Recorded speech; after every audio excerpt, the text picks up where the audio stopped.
Let's go ahead and get started. Thank you for coming. This program was put together by the Massillon Public Library in partnership with the Massillon Local History and Genealogy Society. I didn't mess that up, good. That's a long one. If you haven't gotten one already, we do have some brochures that show you the programs for the rest of the year. We are having a Restoring Your Old House. If anybody's got an older home that they're working on program, it's a panel discussion in April. May, we're having a nice big local history genealogy fair, so if you're interested in those, let me know.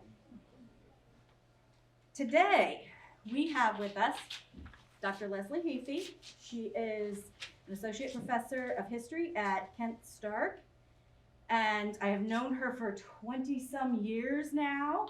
Yeah, and one of her passions is baseball.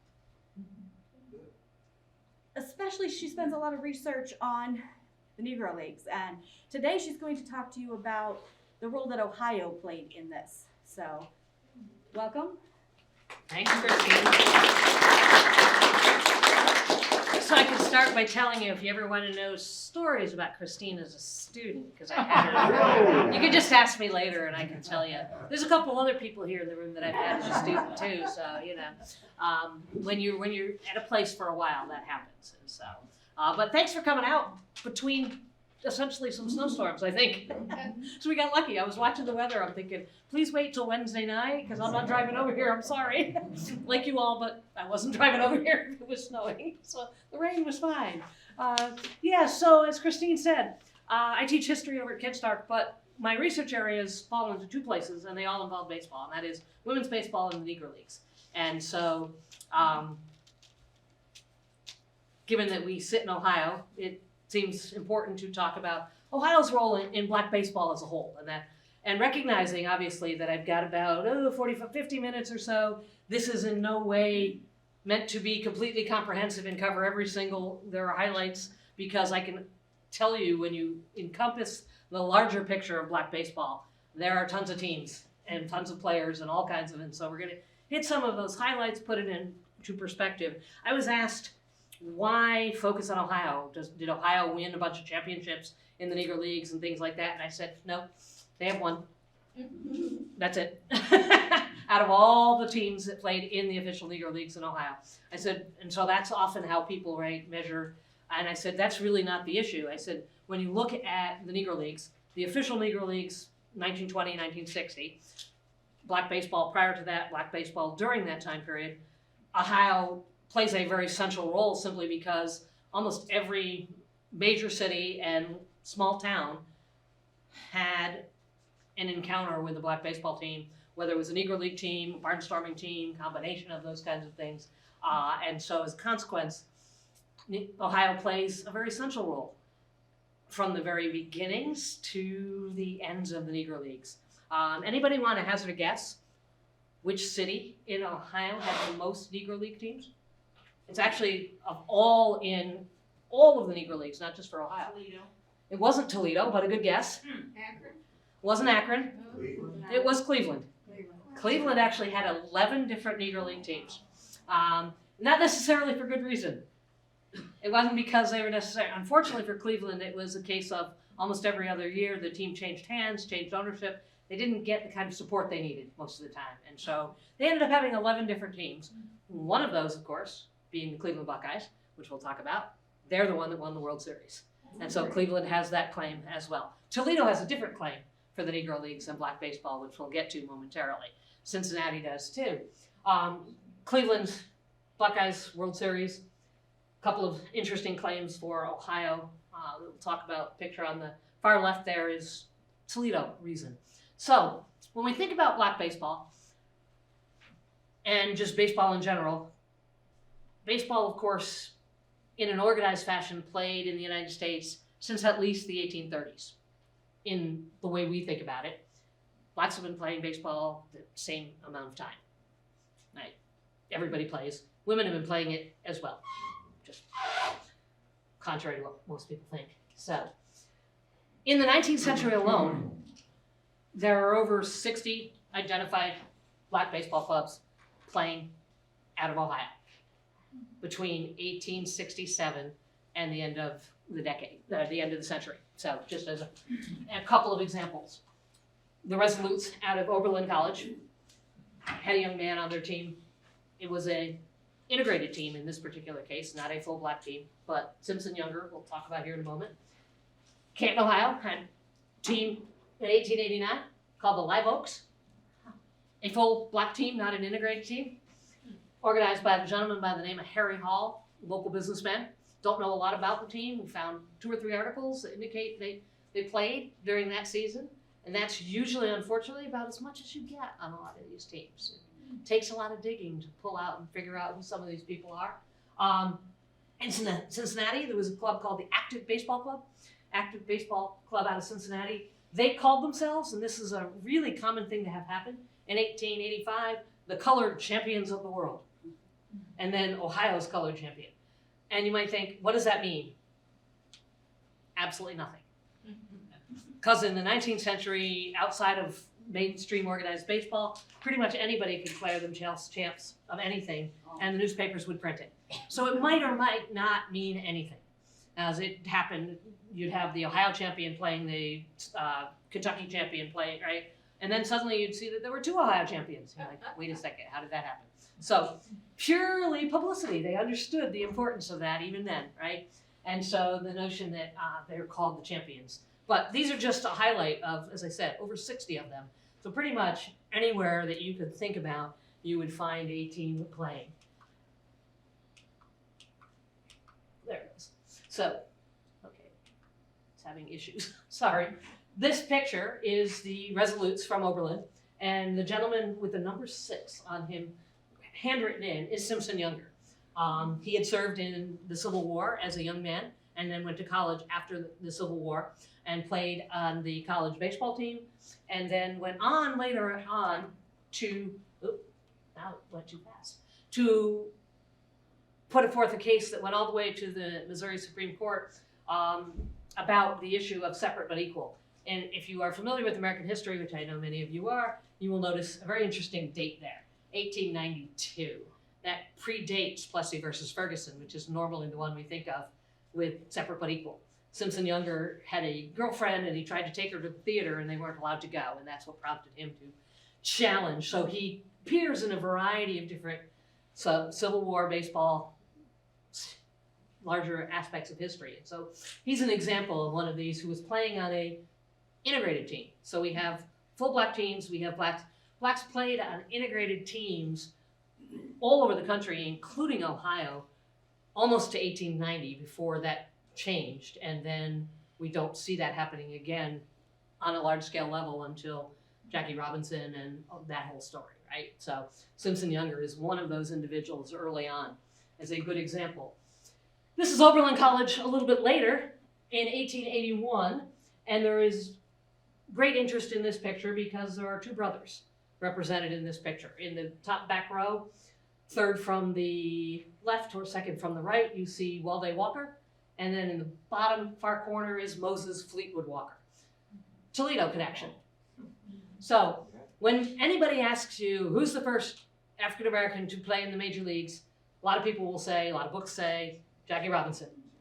It wasn't Jackie Robinson. It was, for a long time, believed to be Moses Fleetwood Walker and his brother Welding. They played college ball and then went on to play for Toledo in the American Association, which in the American Association in 1883 applied to be and have major league status, which it was granted in 1884. And they played on the team in 1884.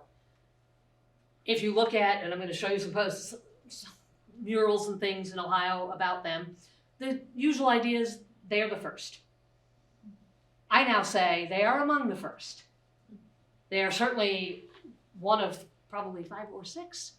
Moses and his brother, Moses was a catcher, his brother was an outfielder. Well, he wasn't a very good ball player, by all accounts. I mean, he was a decent ball player, good enough to, but more likely he was there simply to give his brother someone to travel with and when they traveled on the road and things of that sort. Moses, on the other hand, was a very good catcher.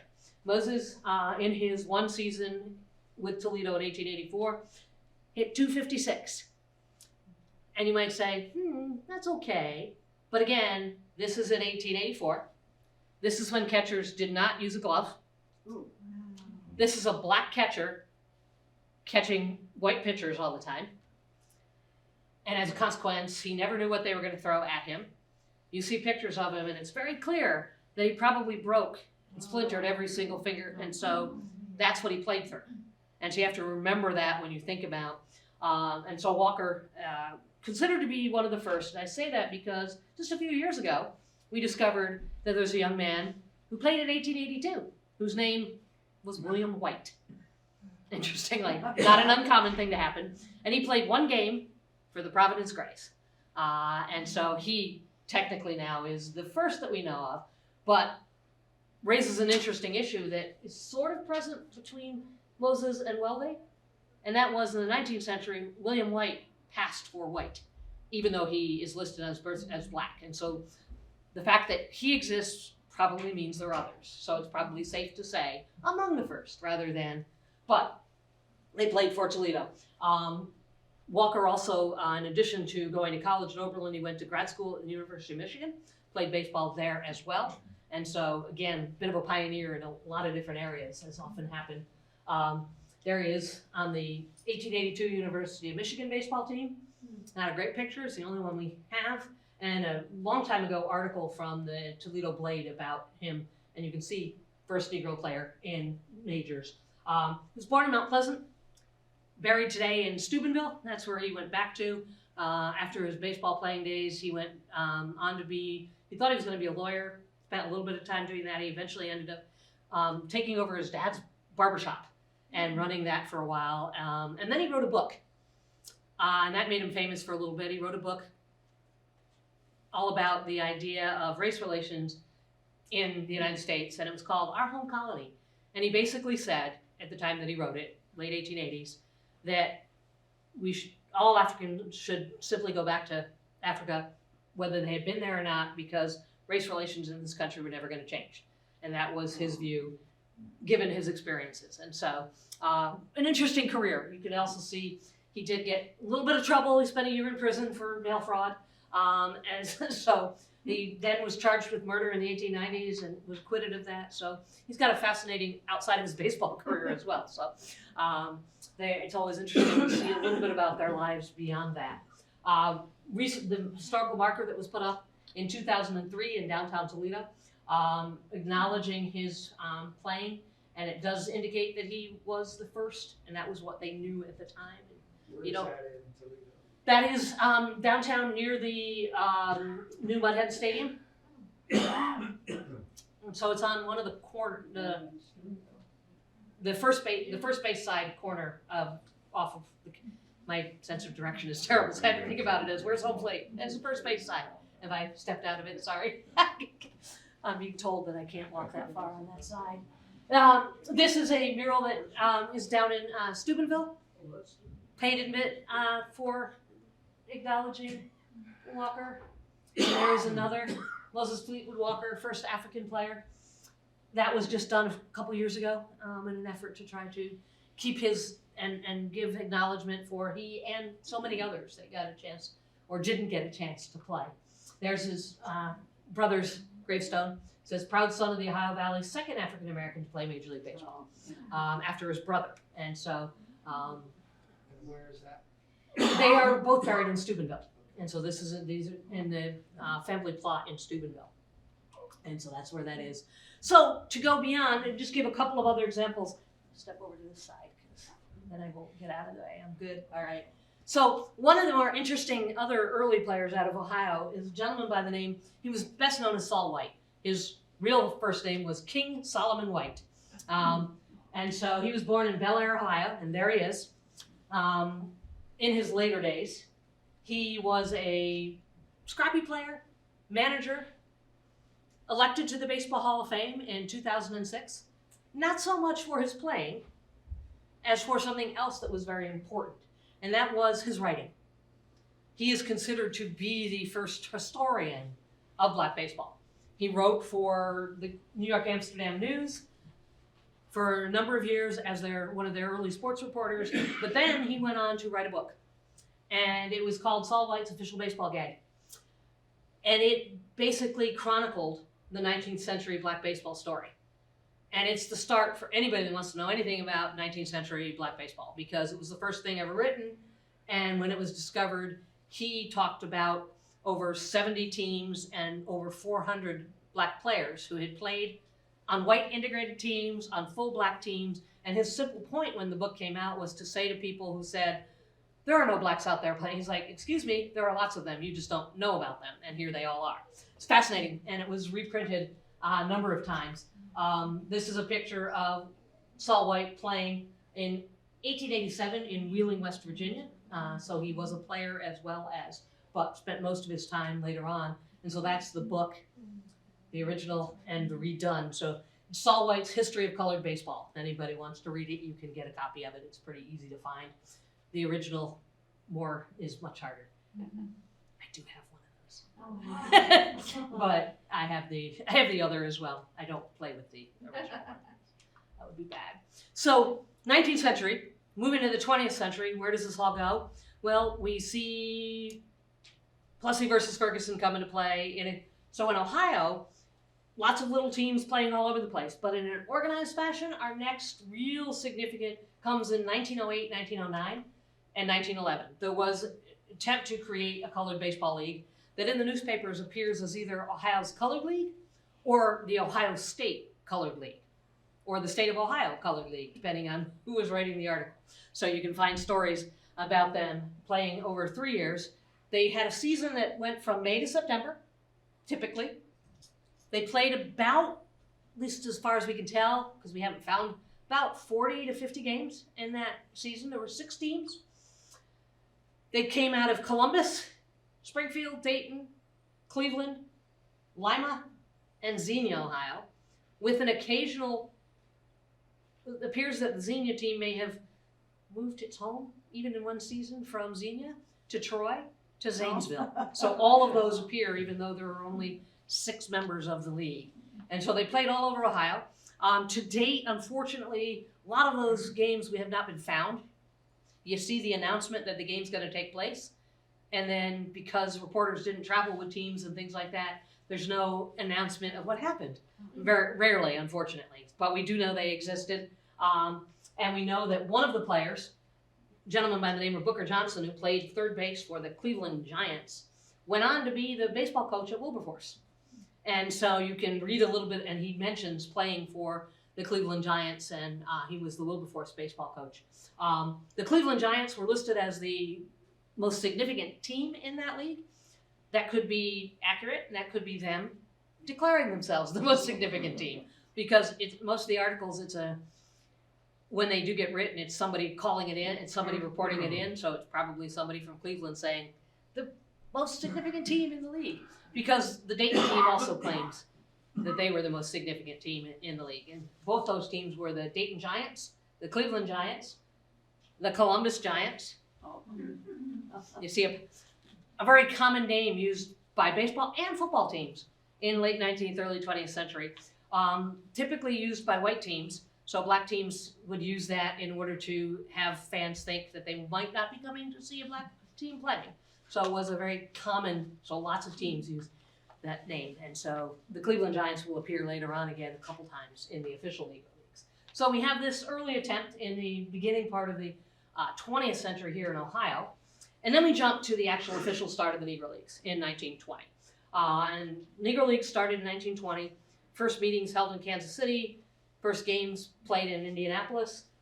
One of the original entrants in that first official league was a team out of Dayton called the Dayton Marcos.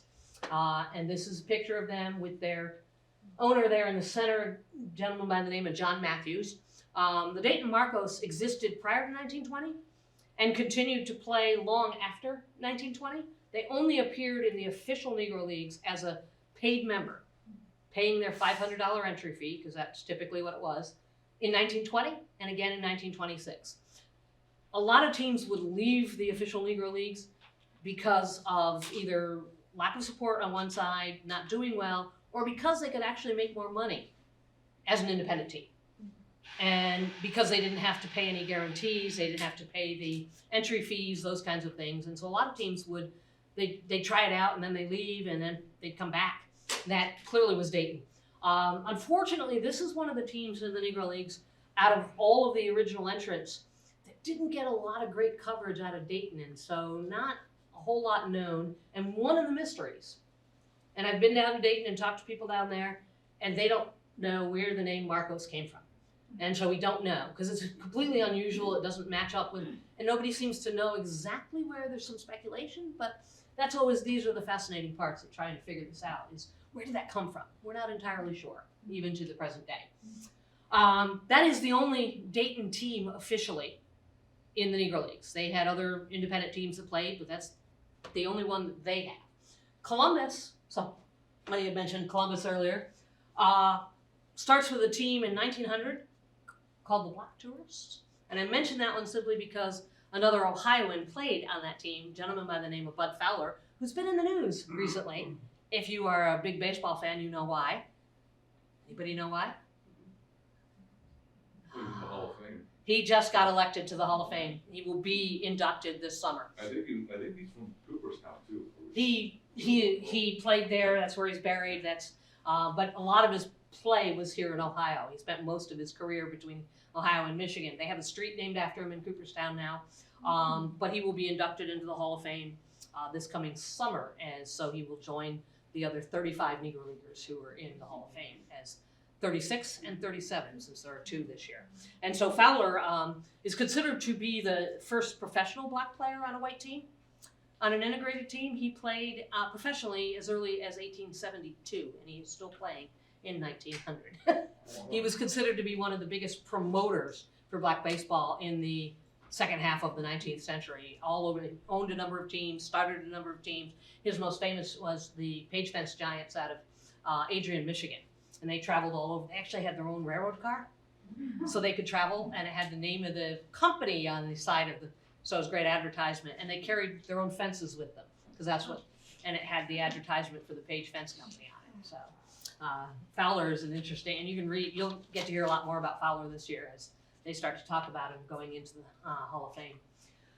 The Columbus Buckeyes joined the Negro Leagues in 1921, came in last place, which meant they probably weren't going to return the following year, and they didn't. And their leading player was another Hall of Famer, a gentleman by the name of John Henry Pop Lloyd. And so my point here, Negro League teams in Ohio also brought baseball from some of the other, even though they are players originally from Ohio. John Henry Pop Lloyd, shortstop in the Baseball Hall of Fame, one of the first 10 that was elected over the years. They had the Columbus Keystones in 1930 and the Columbus Turfs in 1932 in the Negro Southern League. There were a variety of official Negro Leagues.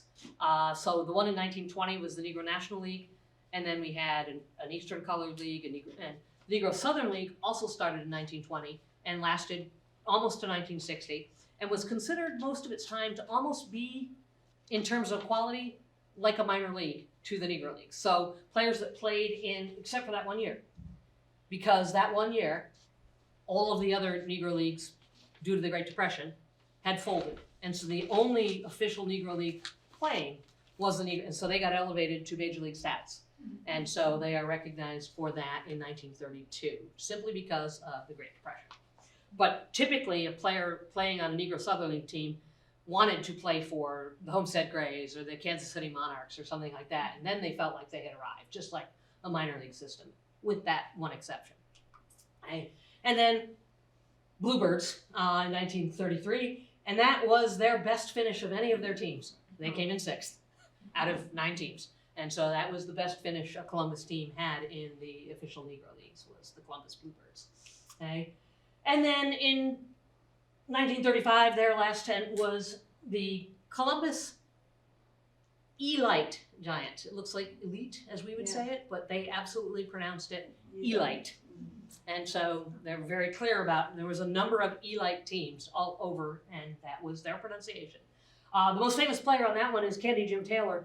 He was a third baseman, manager, part of a family that had 4 brothers who all played and managed, starting with C.I. Taylor in the 19-teens all the way up through, and Candy Jim is considered to be probably the second or third best manager in all of Negro League baseball, with the best winning record and things like that. Second or third, depending on who you're talking to and which stats you're looking at. He falls in. There's no doubt who's number one. A gentleman by the name of Vic Powers is our top one. Toledo was mentioned earlier. And so Toledo is one of those interesting cases where a lot of times, because of where Toledo is placed geographically, it gets attention and gets involved in things, right? Simply because of traffic through the air. Doesn't seem to happen so much. Cleveland is the much bigger one. With Toledo, instead they tend to find the teams in Michigan rather than in Toledo. So there are not a lot. And the ones that are there are generally there for about half a season, and then they don't get enough support and they move on somewhere else. The picture there is Swain Field, which is where most of the teams played in Toledo. And there's a story behind that I'll tell you here in a second. It's kind of a fun one that involves one of the teams. But they had the Tigers in 1923, so pretty early on, with the same Candy Jim Taylor who was in Columbus in 1935. So long careers, as you can see, for many of these players. They could reign 20, 25, 30 years for some. Not an unusual circumstance to have that happen. The Toledo Crawfords are the Pittsburgh Crawfords, who had a falling out during one of their seasons, and they left Pittsburgh angry, and they went to Toledo, and they hooked up with a gentleman by the name of Hank Rigney, who locally was a sports promoter and was better known nationally. You may remember some of us back in the 30s, 40s time frame. There were a couple of traveling softball teams, 3-person famous softball teams. Hank Rigney was the promoter of those teams, and so he became the owner of the Crawfords. Unfortunately for me, when I was first doing my research, I found out about the team, I tracked down the owner, discovered his wife was still alive, figured out where she was, called her, and she said, "I wish you'd called me yesterday." And I'm like, okay. She said, "My children were just here, and we just had the county come with dump trucks," and she said, "I had 3 filing cabinets full of stuff that I have no idea where I missed by one day. I almost wish she hadn't told me." I was just like, oh. I tried to, but it was already long gone. I was like, wow. She had 1 file folder left that she gave me, and I was like, oh. So those are the kinds of things that so unfortunately could have known a lot more, but unfortunately didn't. And then they had the Toledo Cubs in 1945, and what was known as the United States League, another new league that was created by Branch Rickey as a way to scout for the player that was going to. He was trying to do it without being obvious. Everybody knew that's what he was doing, but he thought he was being clever. So he created this league, and he was the behind-the-scenes owner, and he thought nobody knew, and everybody knew that and so he wasn't very clever at that part of it. And so the Cubs were a part of that, and that's part of how he went looking for Jackie Robinson. One of the more interesting players who found a chance, he didn't play for one of the teams, but he found his way into Toledo, so a good example, and played at Swain Field. You may recognize the name, Luke Easter, who went on to play for the Indians and things. Luke Easter, on one of his many travels with the Pittsburgh Crawfords, found himself playing at Swain Field. And there's a story, supposedly, that rumored that he hit a home run that went so far, where Swain Field was today is a supermarket in the parking lot, and across the street is a train track. And so the story was told that Luke Easter could hit a ball so hard that it could travel thousands and thousands of miles. Because supposedly he hit it, it landed on a train car and kept going. And they found it. It's a great story. It probably didn't happen, but that's the story that everyone tells about Swain Field. And so I went to look, and yes, there are train tracks there, and it is possible that he could have certainly hit it that far. Whether he actually hit it onto a train car, I don't know, but it could be, because the train tracks are still there. It's actually, when I went to grad school in Toledo, the grocery store that I went to all the time, and then I learned that that's where the ball field was. I was like, oh, that's good. So that's the ball field they played at in Toledo. When you think about Akron, Akron is an interesting one, because Akron appears to have had much more success and much more interest from black teams playing independently and playing on industrial leagues. And that would make sense when you think about the history of Akron, because, for example, in 08-09 timeframe, and again in 1917-18, and then in 1933, there will be an industrial league sponsored by Goodyear and some of the others. And so that is the kind, and so lots of teams play. Only one entrant in the Negro Leagues, and it is actually the team we know the least about out of all of the teams that played in the Negro Leagues. In fact, that uniform, can't see it real well, it's not a great best, Akron black tie rights is a reproduction based solely on a description, because we've never found a picture that gives us an actual, which is really unusual. But they were the black tie rights, playing in 1933. In a year that there was a very vibrant industrial league as well. And so they appear to have played both in the Negro Leagues and in the industrial league. They were also known in the papers, referred to sometimes as the Grays, which complicates trying to figure out who they were. Once we figured that out, we found a lot more articles. They had merged, taken players from a previous team that had been known as the Gray, and merged with the Columbus Bluebirds to create this new team. And that often happened. And so we suspect that Goodyear probably had something to do with it, but they don't have any record, at least that we can find, that tell us much about the team. Bingo DeMoss was their manager. He was a longtime player, played for 21 years, mostly with the Chicago American Giants. Not a 238 hitter infield, but very smart. And so he was brought in to try to help this team finally succeed. Unfortunately, what we do know is they didn't complete the season. So they didn't make it through one season. They were in last place when they decided to call it quits. And we suspect they probably went back to playing independently. How do we know that? Rosters of the independent teams, and you can find the same, and you're like, oh, that's where those players went. And so a lot of that happened. And so the black tie rights are Akron's sole entry. They had, but their black teams, for example, we found one in 1914 called the Hobnob Giants, playing independently against, and then there's a group in 1920, 21, and 22. It's a league sponsored by the YMCAs and the churches. And so a number of teams playing. So there's a lot of play, just not in the official Negro Leagues coming out of Akron. Do you know where the name tie rights came from? Because interestingly, yeah, there was a white team called the Tie Rights. And so a lot of times, and they were sponsored by Goodyear. So the tire and rubber kind of idea. And so it clearly came from that, because the white team existed before, and that was not an uncommon thing to have happen.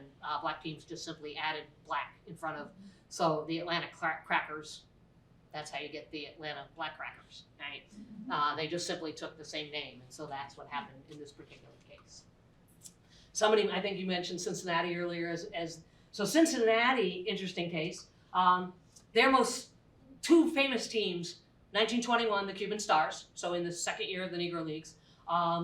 They were one of 5 or 6 over the course of the Negro League history, teams that truly were primarily made up of players from South America, various parts, from Cuba and others, from the Dominican Republic, didn't matter. They just all, and I say honestly, because in the 19th century, there were a number of teams that used the term Cuban, and they were not, they were American. They just thought it would be more acceptable to white America if they thought they were Spanish rather than black, and it worked.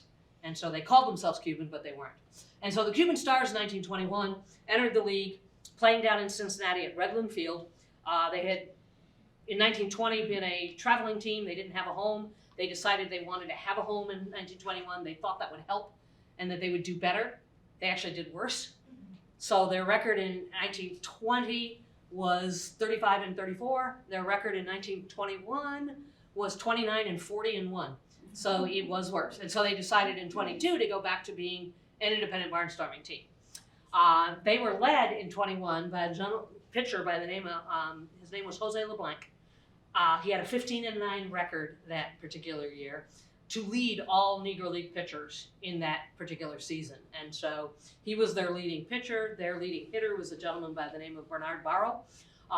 Both of them literally coming up from the Dominican Republic, actually. And Bernard Barrow hit .323 that year and stole 35 bases in 60 games. So speed and pitching was the name, and they thought that didn't help. And so unfortunately, they went back to, and they will continue to then barnstorm independently for many years. sometimes going back to Cincinnati, sometimes not, but that was their first. They had a team called the Giants again in 31 and 33. These were often teams that moved from another. So one of them moved from Baltimore, one of them moved from Columbus to Cincinnati, trying to find a better home, somebody that would put up the money. Their most famous team with most publicity was the Cincinnati Tigers from 1934 to 37.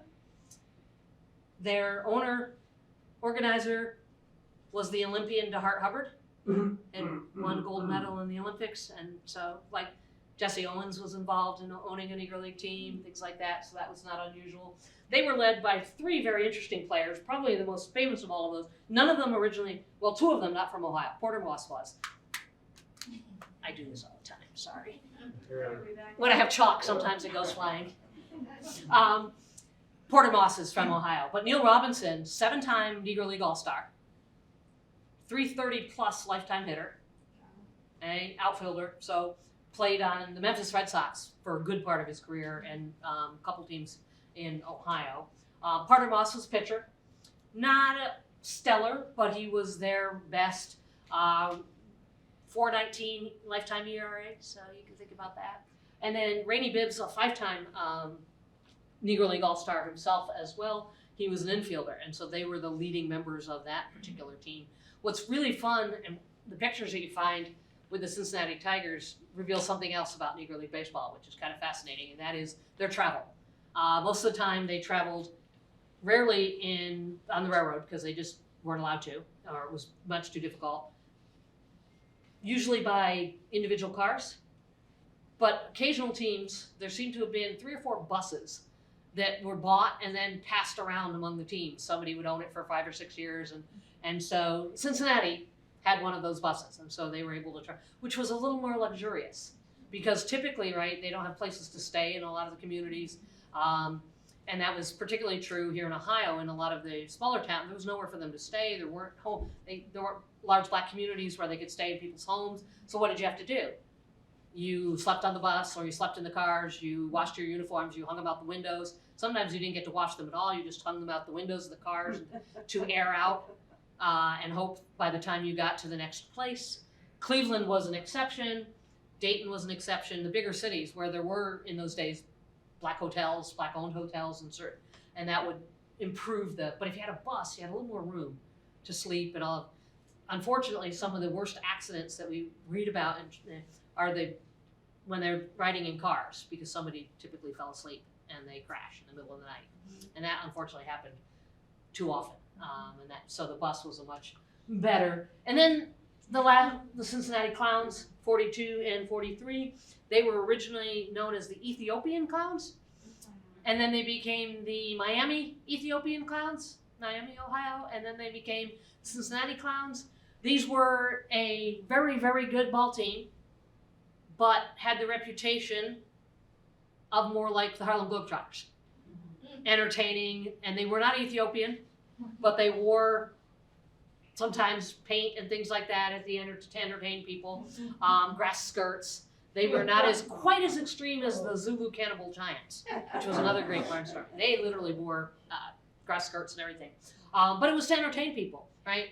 That was sort of that carryover from the 19th century with all of the theater kinds of things that went on. And so the Clowns moved around a lot and were often just a great barnstorming team.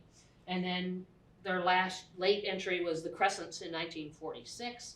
So some unusual names, some you'd expect, and that one, again, where that came from, we're not sure, but a rather unusual one at the end of the day. Now, I threw this in here because some of you will know this better than me in terms of, and this came, thank you, Andy, from, as you can see, they take from the Massillon museums, and you guys have a bunch of pictures of the Agathons, because the Massillon Agathons played against a number of the Negro League teams that barnstormed through the area, and usually, in most cases, the Agathons won. They beat the Homestead Grays 2 out of 3 in one series when they came through. They beat the Pittsburgh Crawfords. They beat the Leland Giants. So the Agathons were on the opposite side of playing against some of these Negro League teams. And so this is a good example of another one of those contributions of looking for opponents that are willing to play. And in Massillon, they found ready audience all the time and teams that were willing, and the Agathons also traveled to play Negro League teams as well as white teams, which was very unusual. And so that makes them very interesting, and I keep vowing that I'm going to do more research, and I haven't yet, on the Agathons themselves. Come hang out with me. I know, I've told Mandy I need to do that, just my schedule hasn't allowed, but I intend to at some point. Where was that in Massillon? I looked at a map and was trying to figure it out, but I'm going to let you, because you're more familiar with Massillon than I am. It's basically, it was next to the river, but obviously the river has been moved in the 30s and 40s, so today it would be about at the rec center. Okay, that's what I thought. Oh, I was right then. Okay, Good job. cool. Because I couldn't figure out because of the river. I was like, wait, the river moved. Okay, so that's where it would have been. So kind of an interesting connection here locally with the Agathons. Were the Agathons a black team or? No, they were a white team that occasionally had a black player, interestingly, on the team, which was also rather unusual, particularly the smaller the town. That was not always necessarily as likely. That's the Cuban team that I was talking about a few moments ago. Just to, Where did the name Agathons come from? do you know? David? Go ahead. Yeah, David knows. Agathon Steel. Right. Agathons. So Oh, as okay. like the Akron team connected to Goodyear, so there's a lot of those kinds of connections. So that's and so David, you're probably the one at some point I want to sit down and talk to about the Agathons as well, because I'm guessing that you probably know. But they did play against the Negro League teams. This is the bus I was telling you about, and so they passed it around. There were none. The Homestead Grays actually named their bus, and it had painted on the side of it. Don't ask me why or where. It just said the Big Blue Goose. And that's how you knew that bus was being passed around, because it suddenly appeared in other places, and you're like, it's the same bus. And so this is Cincinnati's. Their manager was Double Duty Radcliffe. Fascinating story. Not an Ohioan, but came here. He played for a number of years. Obviously, got his nickname for pitching and catching, often same in a doubleheader or some consecutive days. He lived well past 100, and I have to tell you, I met many of the Negro League players over the years. Nobody could tell stories like Double Duty could tell stories, and you had to listen to him and think, is there anything really in that that's actually true? Because I was pretty sure it must, and then he'd look at you and you're like, okay, yeah, he's telling. And once he knew that I actually knew what I was talking about, and I wasn't just like, Yeah. then he would tell me real stuff, and then he would stop because I was just like, I know that's not true.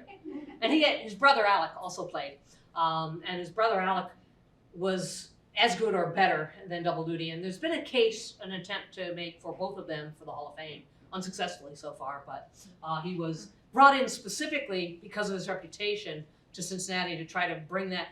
Hubbard thought that maybe bringing in a manager of his caliber would bring that team up, and it did, from last place to fourth place. So it was an improvement, but not exactly what they were hoping for. So Cincinnati, the Clowns that I was talking about, picture of them. Here they are, the Cincinnati Clowns, and I pulled this article for one simple reason, because it talks about them playing against the Great Lakes team, on which Larry Doby played. And so Larry Doby, of course, went on to play for the Indians, got his start with the Newark Eagles, but here he is playing with the Great Lakes team. And so the Cincinnati Clowns, actually, which was not an uncommon idea. So Cleveland, I'll just show you. There are 11 teams in Cleveland. And there's a couple of them that are interesting. We'll get to the Buckeyes here momentarily, because that's the one, obviously, that the very first one, the Cleveland Tate Stars, owned by a gentleman by the name of George Tate, actually sold stock to the general public to help create an overseeing company, and then built his own stadium, which was also very unusual, so that they would have a chance to play all the time and they didn't have to rent out from somebody else, those kinds of things. The Tate Stars are also kind of interesting because they were in and out of the official Negro League in 22 and 23. So this is where it gets really interesting. So recently, Major League Baseball gave their official okay to saying that certain of these leagues were granted Major League status going backwards. And so the Tate Stars fit in that. But they were only in the league for half the 22 season, and in this other half they weren't. And interestingly, in the half that they weren't, they had a female ball player on their team. Oh. But she's in the half, so she would precede Tony Stone and those guys in the 50s. She played for a Negro League team and against Negro League teams, but not at the time. Her name was Pearl Barnett, and she was a second baseman, and she played on the Tate Stars. And so, but I've figured it out, and she didn't play when they were, so I can't claim that she had Major League status in 19. That'd be pretty cool. But she played against them all, and she was on that same team. It's not when they. So that makes the Tate Stars kind of interesting. The others, some of the names recognize teams moving from place to place. Some of them are the same name that one of the local Cleveland football teams had at the same time, which always makes it entertaining when you're doing research to figure out what's happening there and how that is occurring. Announcement about Tate Field. So the grand opening of it, they were going to play the Pittsburgh Keystones. And there is a drawing that we have of the original idea and an investment. Put Cleveland on our baseball map, capital stock, $25,000. And an attempt he clearly didn't do too well because they only lasted 2 years. So the stadium was built and torn down. So no longer, very shortly after it only seated 3,000 people. And so it wasn't an enormous stadium, but they did try. There's Cleveland's bus. They had that one probably came from the Homestead Grays, as we think. It was not theirs originally, but. So 45, got to talk about the Cleveland Buckeyes, because if you're talking about something that everybody likes to know about the winning, right? I always like to tell my students, they talk about, well, the Indians won the World Series in 48. And I said, yeah, but the Buckeyes won it in 45. So, and that now is, right, they've granted Negro League status, or Major League status, so it qualifies as the same. So I keep telling some of these people in cities that are small, you now have lots that you can write about and claim that you never could before. You should have, but they didn't, and now they can. But the Cleveland Buckeyes, the amazing part of their story, of course, is they make it to the World Series. And the expectation was they were the biggest underdog you could possibly imagine, because they were playing the Homestead Grays. And the Homestead Grays on paper were expected to just take the whole thing. The Buckeyes swept the Homestead Grays, 4 games, 2 of which were shutouts. Oh. It was one of the biggest upsets that we had ever seen, and it's amazing that people don't talk, because those are the kind of stories people love to hear about, right? There should have been no reason for the Buckeye, and definitely not a 4-game, but as we all know, baseball, anything can happen, and that's exactly what happened. But they are and so they played in September, beat the Homestead Grays 2-1, 3-2, 4-0, and 5-0. Those were the 4 games. They were scheduled to continue on if they needed to. Typical World Series in Negro Leagues was anywhere from 7 to 9 games, depending on the year, because they played often more games so that more cities could make money, because they didn't just play in the cities that were represented by the teams in the league. They spread it out so that other cities could make money, which I thought is a fascinating idea. And so 2 of the stars on that team, you'll recognize one name if I see heads nodding already, Sammy the Jet Jethro, and Quincy Troop. Quincy Troop was the catcher manager brought in to help bring some experience. Sammy the Jet Jethro on the other end, one of the younger players who had a lot of speed, and so the combination of those 2. These are paintings that were done of the 2 of them. The very unique and distinctive stance of Sammy the Jet Jethro. Quincy Troop went on to, after his baseball career, become a writer. And interestingly enough, his son today was a longtime professor of literature at a university out in California, and has written. His dad wrote a biography, an autobiography of his own career. There is Troop in the center, Cowan on the far side, and Anelito Canizares on the right. Canizares, by most accounts, on the baseball side of things, seems to have been the player that was missing. And when they brought him in from after 44 and 45, a lot of the reporters and everything all said he was the player that made the difference. He brought speed, he brought great play on the infield. He was shortstop, second baseman, and he just helped make the team gel. And so they sort of credit that was the missing piece from 40. When you try to figure out how did the team go from this to this, Canizares is usually, and he was brought in by Troop. And so in that respect, Troop sort of lived up to why they brought him in. He brought in a player that brought them a World Series. And there's Jethro. In addition to playing on the Cleveland Buckeyes and then going on to play, obviously, for the Boston Braves and things in the major leagues, he was one of the early black players to be granted a tryout in 1945 with the Boston Red Sox. He and Jackie Robinson and 2 other players. That was basically fake. It was done to appease the politicians. There was a big political fight going on at the time, and they wanted a law passed. And they said, well, if you do this, they didn't know that at the time, but it really wasn't for, but they were invited. And so Jethro was one of those that was invited to that tryout. And there was no follow-up. Most of the people didn't even come out to see them try out, so it was clear that it wasn't much of anything. They played at Lee Clark, so if you've been up and seen, so they finished 27-9 in the first half, best record, and then in the second half, they were 8-2. You think, wait, that doesn't seem like a whole lot of games. Lots of rainouts, lots of cancellations. Teams, this was one of the problems sometimes in the Negro Leagues. Teams didn't always play the same number of games as other teams did because they rarely had makeups because they were traveling all the time. You go where the money is and you go where somebody's going, and you're not going to backtrack to go just because you have a game that, right? So this was their lineup. Quincy Troop, their catcher.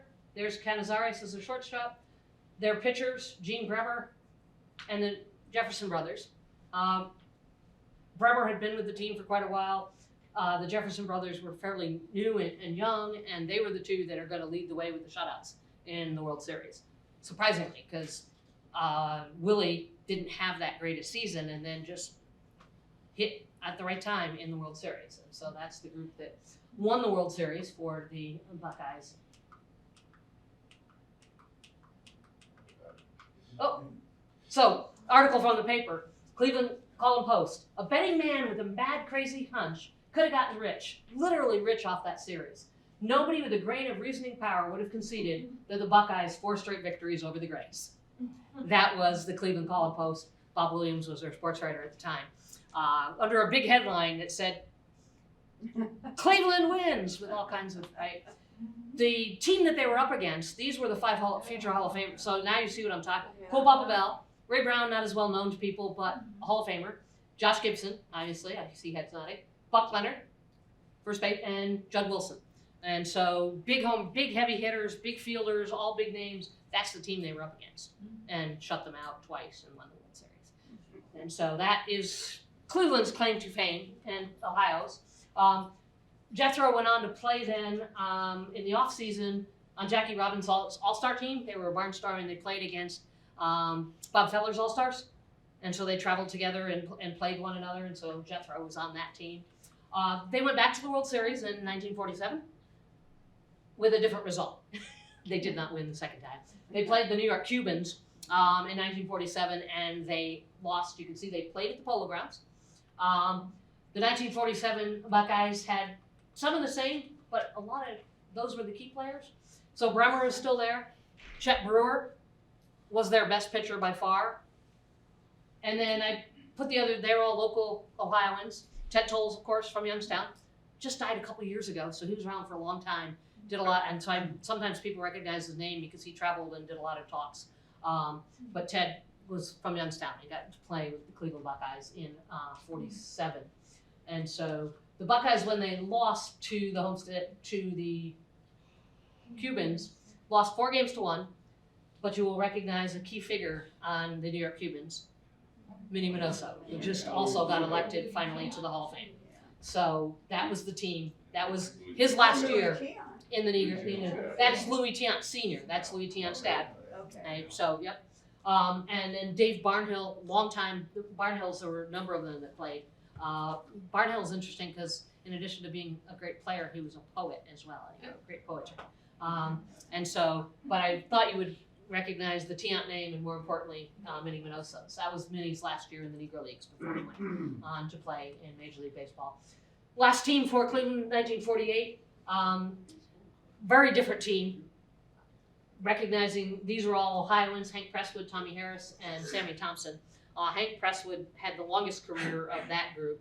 He played into the 1950s. But after 47, things really start to change, obviously. Even though the Negro Leagues last until 1960. Ohio will have 2 more interesting attempts at colored leagues into the 1950s, being run out of Columbus. Not with a great deal of success, but they did try. And so, as I say, a little bit of a brief look. There's so much more that you can fill in, but I wanted to give you sort of a big, broad overview. And I am happy, and I've got time to take questions that anybody might have. I can't guarantee I have the answers, but I'll give it my best. One question, back in 45 when they did that tryout, who was the owner of the Red Sox at that time? Was Rocky the owner? But he still didn't let anybody in until 59. That is Quincy correct. Green was the first one. That is correct. The Red Sox had the chance not only at that tryout, the Red Sox also had the opportunity to sign Campy and 2 others, and they didn't take the opportunity. And so that 45 tryout wasn't the first major league tryout. Pittsburgh Pirates had done one in 42. That was a little more real. This one was clearly a fake. It was clearly to appease the politics of the day. And unfortunately, what that did was when Branch Rickey then approached a couple of players through his scouts about being the potential first, because Robinson was, they didn't believe it. They thought it was fake because these kinds of things have been fake. And so they didn't even meet and they turned it down. And then it turned out Rickey was actually looking for somebody. So that didn't help in that, interestingly. Yes? From my reading, I hear Satchel Paige was one of the highest paid players. What was the average amount that the other players made? So it varied pretty dramatically. It also varied over the time frame. But like Major League Baseball and Minor League Baseball, you would find it. Pitchers typically got paid significantly more. Catchers also, and so by position. During the 20s, the typical idea of a typical, like just everyday player, probably anywhere from 175 to 200 a month. Right? And so at Satchel's heyday, Satchel claims, and his kids have verified that he used to make that claim all the time, so I've talked to him, that he took a pay cut when he went into the major leagues. That what they were paying, the top pay, was less than he was making because he barnstormed all over. I mean, Satchel Paige, right, essentially got rented out by the owners of the Monarchs because he could guarantee a jump in your audience. So everybody wanted him, and so Wilkinson was smart enough to know, I've got a franchise on my hand, and I'll let him play wherever he wants to play as long as they pay me. So Wilkinson got and paid. So Paige claims, and we don't necessarily have all like the pay stubs and things but that at his heyday, that he was making at times over $1,000 a month, which is for anybody that's a significant amount of money in the time frame that he was. And so if that were true, he definitely took a pay cut when he went into the major leagues. But he wanted to have that prestige, and he was willing, wanted to do that. And so that's kind of, and then when you get into the 40s, it didn't go up much. You hit mostly in the 225, 250 if you were sort of on the top end, down to about 150. And that matched up if you actually look at what workers in the United States were making and things. So it was a good job for them to have. Well, especially if you were black. Yeah, absolutely. Yeah. That was Yeah, absolutely. Absolutely. But that's where they had to weigh this issue of, do you play in the league, do you barnstorm? And they were constantly moving back and forth because sometimes you really, because of the percentage you had to give, you could make more money depending barnstorming.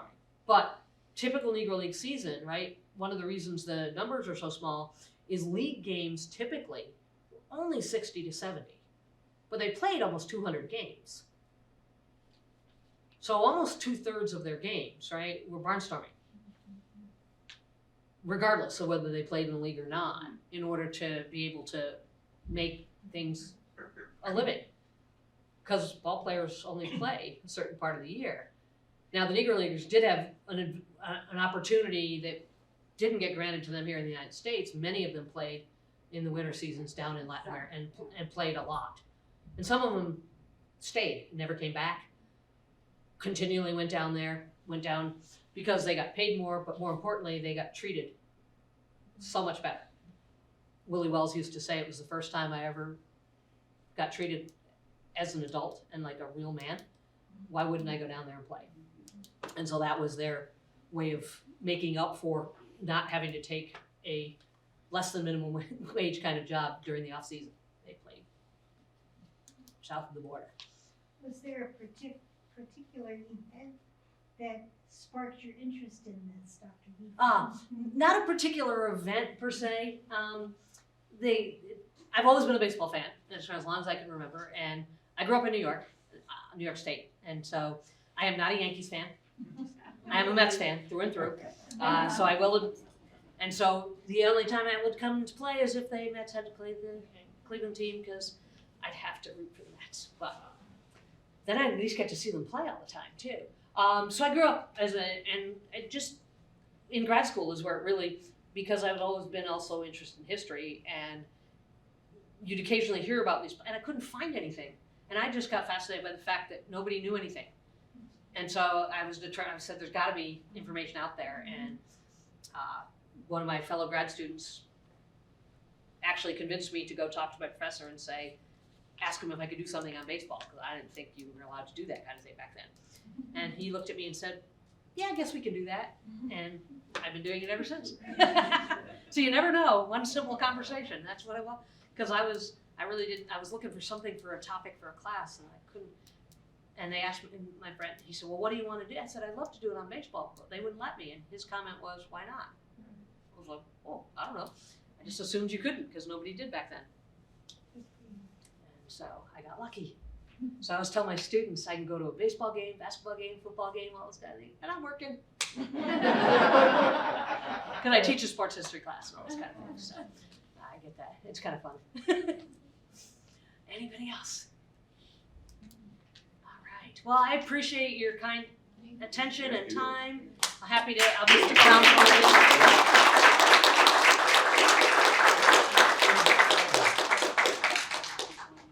Thank you very No much, problem. Dr. Heaphy. We do have just a little token here to thank you Aw. for coming. Thank you so much. That's very kind. Very cool. Nice little public library. Those are advertising everywhere. Ooh, more books. You like that too? Thank you. That's very kind. Thank you all for coming. And I'm glad we beat the storm, right? So, Yeah. be safe. Hopefully you don't have to go anywhere tomorrow. And maybe we'll see you over another program later this year. Thank you. Thank you.